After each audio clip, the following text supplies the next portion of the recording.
Okay, hello. I've been asked a question. I get asked a lot of questions via emails, which I can't, much as I'd love to, I can't answer all of them, I'm afraid. But this particular one, I'm just going to put a video response to.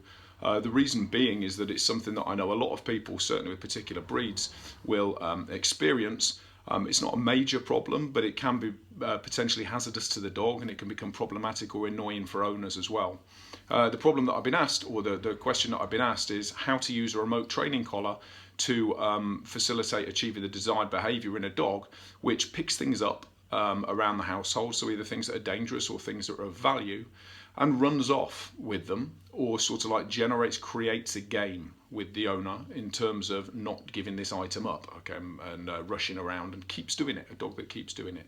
How can I use a remote collar to help or to assist in changing this behaviour?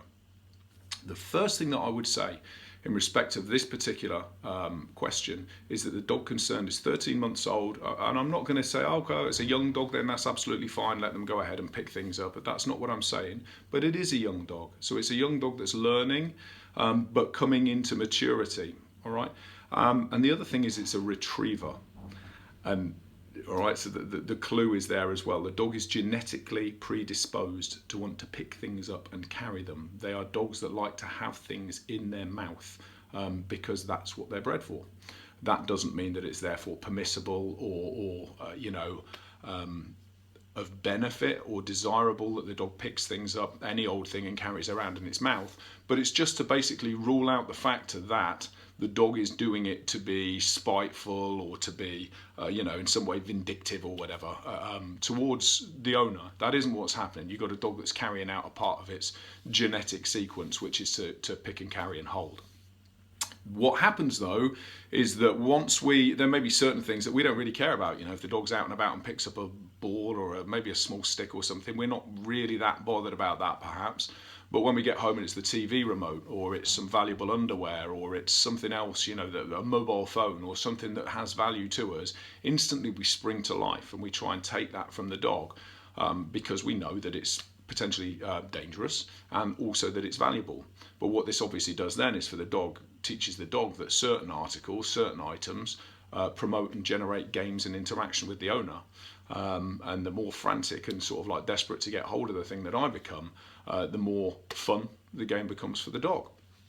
And in this particular instance, the owner has tried various interrupters, so shaking things and trying to get the dog's attention away, which work in certain situations, but not in all.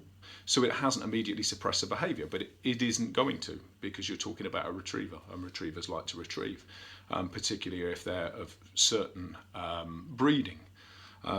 So we've got a situation then where I've tried to correct you, but it isn't working. So now I'm wondering, do I up the level of correction, okay, or do I work whereby I can remotely correct you by using remote training aids?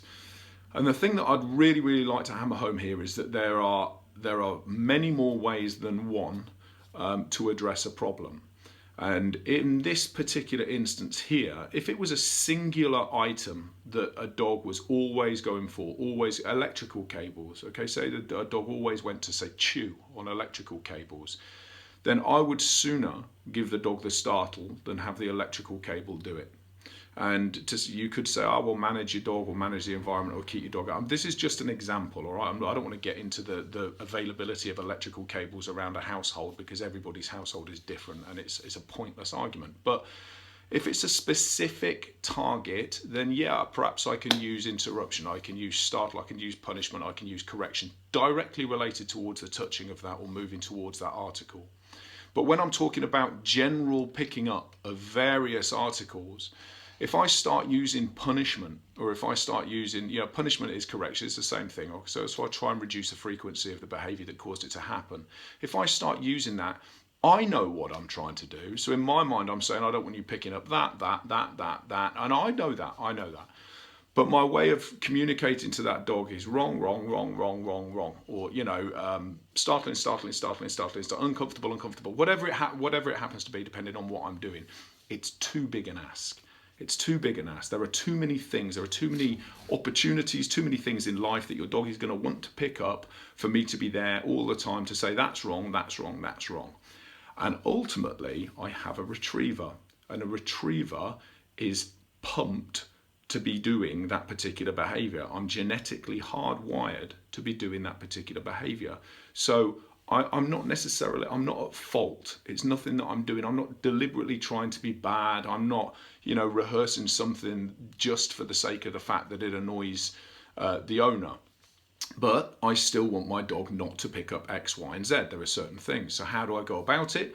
The easiest way to go about it is to teach your retriever to retrieve to hand. Get your retriever using motivational methods, using rewards to come and present or drop an article in front of you. And when it does so, it is rewarded. It is rewarded with either food, or it is better still rewarded with an article that it can play with, that it can retrieve, that comes to life every time the dog interacts with this. Initially, I bring that toy to life and I'll throw it and you can get it, and I won't do anything until you come back towards me with it, and whoa, then I'll feed you again and we'll bring that toy to life again and we'll interact. And it may need to be that to start out with, I need to keep a light line attached to you during this process, so that when you're inside of the household and you pick something up, I can say, give you a come towards me when you pick it up, and I might need to bring you in on the line, and you might be turning your head thinking he's going to take this away from me, but I'm not. I'm going to present food. And when you spit out that forbidden article and take the food, I'm then going to present an article that you can have, and we're going to interact with it, and I'm going to drop that down skip that along the ground. Forget about the one that you've just dropped. That's dead. That isn't going to come to life.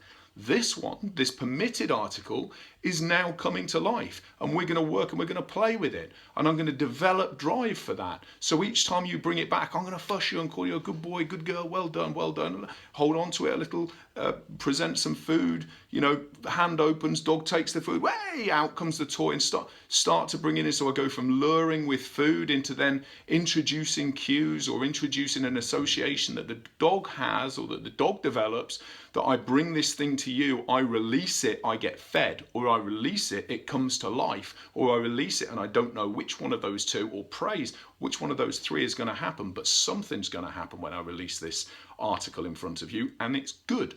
And that is by far and away the best approach to dealing with that particular behavior. Rather than trying to go in and block it and work against it, actually harness it and use it to your advantage, and you will see a damn sight better results, more consistent, more reliable, certainly more enjoyable on your part and on the part of the dog, to be bringing those things to you for reward, for interaction, than you will be to try and go about correcting what is basically a plethora of potential situations that your dog may find themselves in, that I consider to be incorrect. And I know that there are people that will say, well, just teach your dog the word no, and when your dog goes over to pick something up, say no, and the dog doesn't pick it up, and does this, say no, and the dog doesn't pick it up, because I pair no with a negative consequence. And yes, that I can get that association, and I can get a dog that will then not do it and not pick it up, as long as I'm there and I'm saying that associated as that consequence. Yeah, as long as I'm there to say no when I see the dog. Otherwise, if there's no, then I'm going to pick it up, and it becomes, the dog reinforces its own behaviour on what you'd call a random schedule, an intermittent schedule, which makes it very strong, makes the behaviour very strong. So you'd be working against yourself, really. And plus, do you know what? The top and bottom of it is, you don't really need correction for that behaviour. You're better using motivation and training the dog with motivational techniques. Once that becomes what you'd call relatively reliable, then I can fold in correction for failing to perform that behaviour. So there's a big difference. One is that I have a known behaviour for you that I'm asking of you, that you've reliably performed, and now for one reason or another you're not doing, and I can correct that failing. That's very, very different to me not teaching you what it is that's required, but simply correcting you for the things that aren't required. So look, I've got to shoot off. I hope that was of some benefit to you. If you have any comments, I'll do my best to try and answer anything. But hopefully it just shows that there are, like I say, many more ways to addressing a problem than just one. Thank you.